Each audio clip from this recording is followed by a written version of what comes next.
Hello, welcome back to Nick Lenz's Comic Corner. Classic / non-classic. This is episode number 200 and, not 200.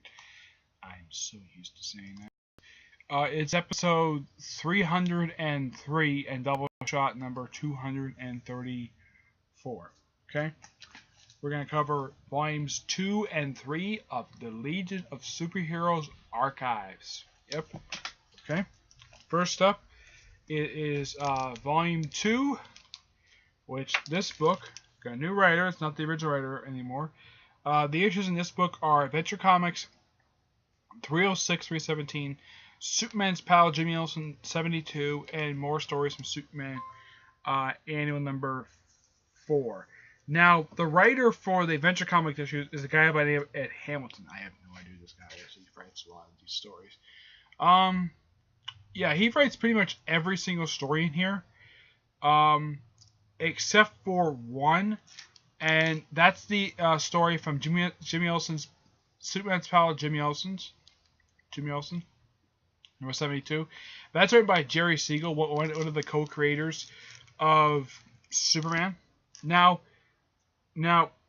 we already got introduced in the previous book to these three people: Colossal Boy, Saturn Girl, and that's Lightning Lad in the middle. Who are these others? You have Bouncy Boy. The big guy is Colossal Boy. This is Invisible Boy. Phantom Girl. Ultra Boy. Chameleon Boy. I think that one's Drinking Violet. This one's Element Lad. Let's see. That's Lightning Lad. That's Lightning Lad's sister. Brainiac 5, the great-great-grandson of the original Brainiac. Starboy, who later becomes Starman in the Jeff Johns Just Side America series.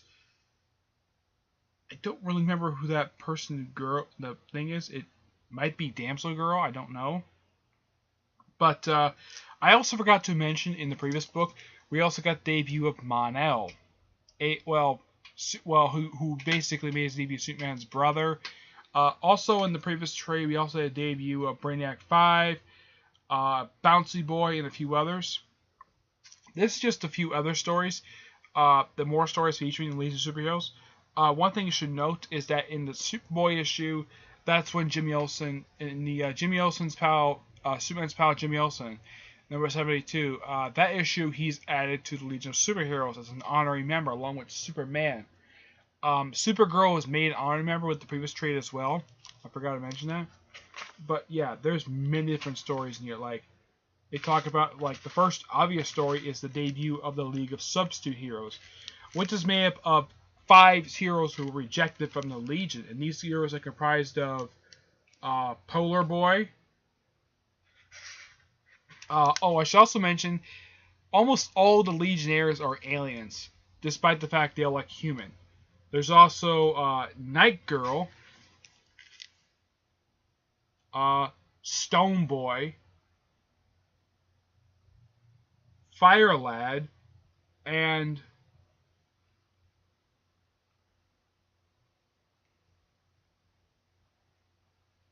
let's see.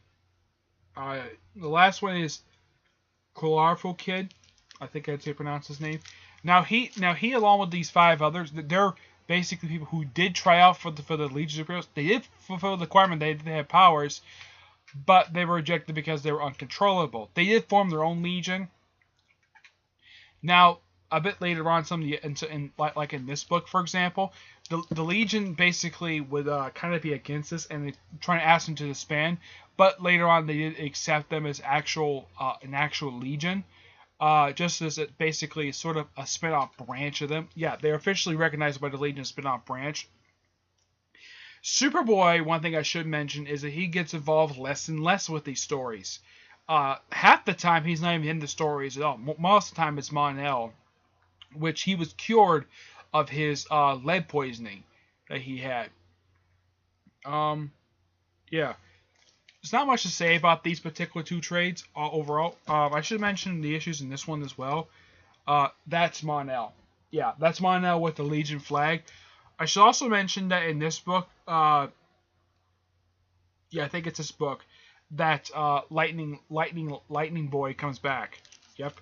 Now in Volume 3 of Legion of Superhero Archives, it collects Adventure Comics 318 to 328, Superboy 117, and Superman's pal Jimmy Olsen number 76.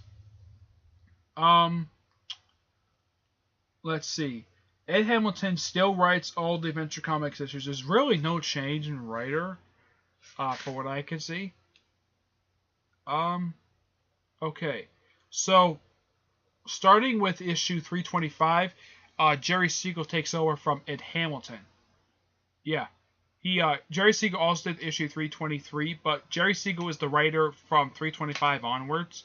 Yeah, he's the writer of the Adventure Comics stories featuring Legion superheroes. Also, I think at this point in time that I think started with this trade in particular, that the Legion stories took up pretty much the whole issue of Adventure Comics. Yeah, their stories became much more longer than just normal, like 5 or 6 pages, maybe. Yeah, like the first issue in here, it is 17 pages, which is normally the amount of pages that does make up these issues. That's no amount. Usually it's about 17, 20 pages a piece. About 17 pages. Yeah, it's pretty much the whole issue is Legion Superheroes. Before it was just Tales Legion Superheroes, now it's just Legion Superheroes. Now, one thing last to say before I go is that both these two books are good. I still have 2 more books to review, but these books are very good, and I don't find any flaws with them. Also in here, they fight Lex Luthor a couple more times. Lex Luthor is one of the recurring villains they occasionally fight now and again. A lot of time he just fights Superman and Superboy. But even though this is still the Silver Age, Volume 2, because the fact it's just the Adventure Comics issues, this one covers years of 63 to 64, and Volume 3 covers just let's see, it covers from what I can tell here, it covers from 1964 and stops at the start of 1965. So yeah, we're still kind of in the 60s when it comes to Legion superheroes. Now currently there is no Legion comic being published right now, published by DC. Oh, both these trades, 10 out of 10. Awesome. Highly recommend you track these books down. These books are really good to read. Yeah. So, currently there is no Legion Superheroes comic being published. The last known comic they had published ended 3 years ago. Yeah, it got canceled after only 23 issues, which is a pretty good length of time. It's longer than the previous one they had, which lasted 16 issues, but it was relaunched in one because of the New 52 relaunch.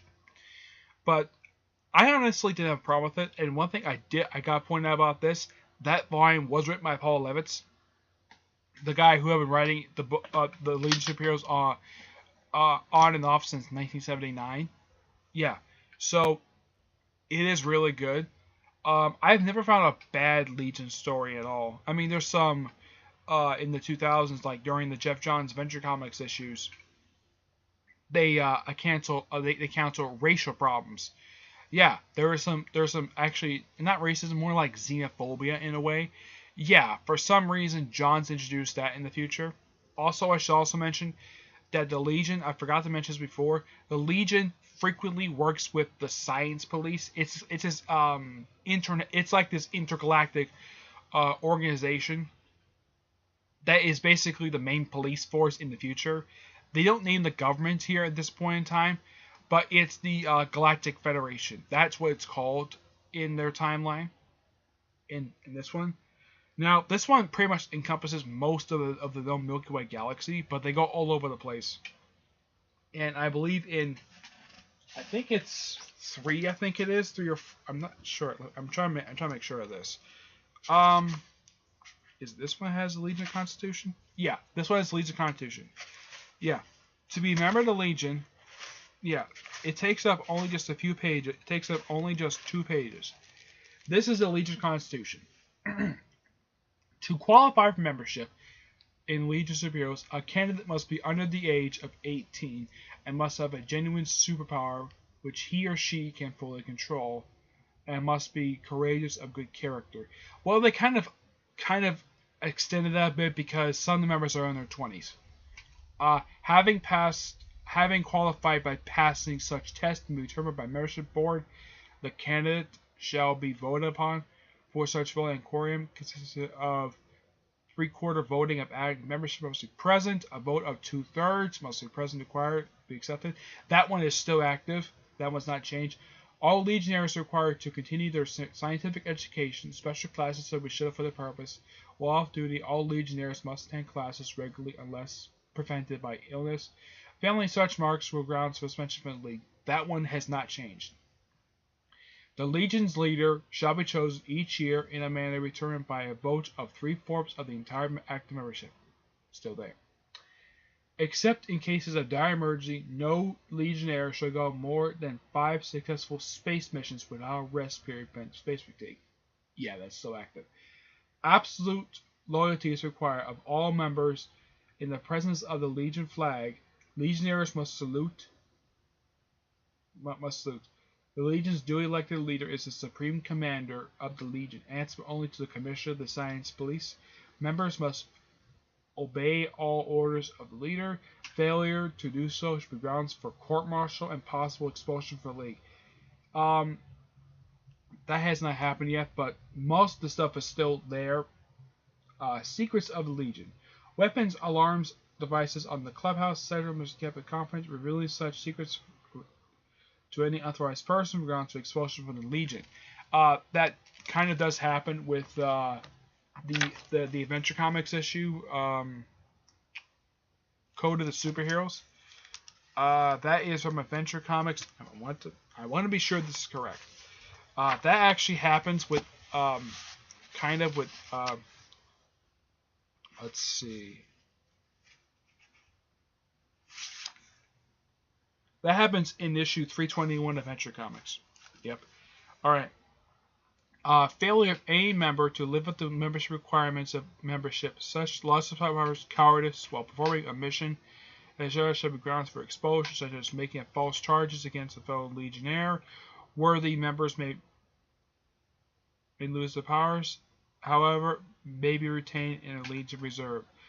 That's happened a couple times so far, where a Legionnaire has lost his powers, but he's got some boy briefly lost his powers, but he got them back. The Legion Reserve consists of worthy foreign members, rejected members, honorary members, and the Legion of Substitute Heroes. Shall be prepared to go into action in the event of an emergency when the active members go away on missions, otherwise unable to respond. Any Legionnaire expelled from the Legion, but not retained as a reservist must submit to being hypnotically brainwashed through all memory of Legion secrets. There is one particular thing that's not mentioned here, and that no Legionnaire must marry. They kind of got rid of that rule because they allowed, because later on, Lightning Lad and Cyndaquil got married and had a child. They were allowed back into the League, the Legion, but the rule about Legionnaires marrying, that was removed. Yeah, that was active for what I can tell, for a long period of time, but they did in fact remove it. But like I said, 10 out of 10. Awesome. Nothing really wrong so far, but it's just Silver Age stuff. But yeah, not much for the case of Superboy. Originally, they just started out as guest stars of Superboy stories. Eventually, they got their own feature in Adventure Comics, which they later replaced they had all their features canceled just to have the Legion stories have more pages to them, because of how popular they were, from what I could tell. But that's it for this episode. Stay tuned for the next episode, which should be episode 304 and Doubleshot number 235. And I'm hoping in the next episode I'll cover volumes 4 and 5 of the Legion Superheroes Archives. Okay? Until then, see you there. Bye.